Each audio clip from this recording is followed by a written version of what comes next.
अवधूत चिंतन श्री स्वामी समर्थ महाराज की जय। आज उत्पत्ती एकादशी आहे। आज शनिवार पण आहे। आम्ही मंदिरात आले, मारुतीरायांच्या पाया पडलो। हे काळभैरवनाथाचं मंदिर आहे आणि शंकराचं मंदिर आहे। पूजा झाली आहे। आज एकादशी निमित्त भागवत ग्रंथाचे पारायण केंद्रामध्ये आहे। ज्यांना केंद्रात जायला जमत नाही त्यांनी घरी केले तरी चालेल। भागवत ग्रंथाच्या पारायणाने आपले पितृ दोष सगळे नाहीसे होतात। गुड्डू सगळ्या प्राण्यांना खायला देते, कुत्र्याला, कबूतर, कावळे, सगळ्यांना। हे कावळे येऊन बसले, सगळ्यांना अन्नदान करते।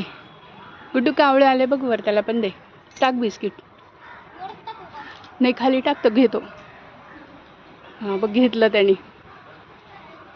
सगळ्या प्राण्यांना अन्नदान करते गुड्डू।